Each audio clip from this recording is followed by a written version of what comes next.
Rush overlooking very wit look. Kaayo ang ating menopausal fashion distraction look for the afternoon chismisan mga karag-karag. Dahil sobrang presko at sobrang bango yung mga kandidata natin sa kanilang pa-official na kandidata sa Miss Universe Philippines 2026. Hindi ko kinaya yung mga pa-eksena.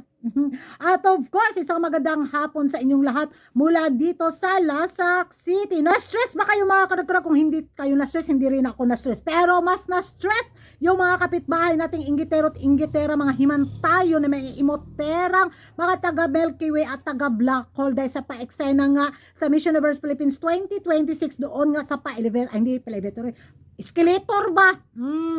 Gaya-gaya kapikat daw ang Miss Universe Philippines organization sa pa-eksena ng taga Black Hole, yung mga pa-elevate escalator lagi kuragan. No originality. No originality sa mga kabaka. Dahil daw kinuha daw ng Miss Universe Philippines organization yung pa-idea sa pa-mall bitaw na bababa sa pa-escalator. Ang nakauna daw nakaimbento niyan is ang taga Thailand. So dahil daw patok at swak at viral sa mga beauty pageant lovers sa social media, ginaya daw ng Miss Universe Philippines organization. Ay, pastilan. Tapos, nag-second demotion din ang mga taga Milky Way. Sabi nila, Pins is always copycat. Copycat. Buti na lang kami kung mag-copycat kami. Ang babango at ang pipresko na mga kandidata namin. Very stressful kaayo sa ilang mata. Samantalang sa kanila, pagbababa bitaw sa escalator na mga dagway, mura jud kinumot pod sa baki. Yung kandidata natin, alagang Downy. Yung kandidata nila, alagang Almerol. Sa Bisaya pa ba? Kinulang sa hapyud. Kinulang sa cute. So, dahil nga wala silang maibato sa mga kandidata sa Miss Universe Philippines organization, yun na lang, naghahanap lang talaga sila ng butas na kung saan makapasok yung pagkainggitera nila.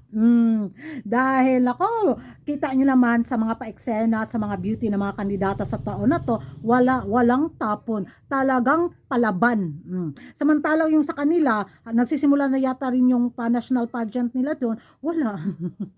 Puro patapon yung beauty ng kandidata nila. Kaya yung ano nila, hinalungkat ubi nila sa kanilang bowl is yung pagiging copycat ng Miss Universe Philippines organization sa pa-escalator eksena. Hala ka no? Pero in fairness naman talaga din sa mga kandidata natin, grabe. Ang gaganda. Palaban na palaban talaga sila union. Palaban din talaga si Tarlac, no? Gwapo si Tarlac, no? Si ano din, si Pangpanga. Tapos si, si Roxy. Yung isa din yung nagpa-fashion, yung may malaking sombrero ba? Nakalimutan ko kung ano yung pangalan niya, mga karag-karag. Tapos sino pa ba? Ay, ang dalawang taga Cebu, hindi rin nagpapahuli.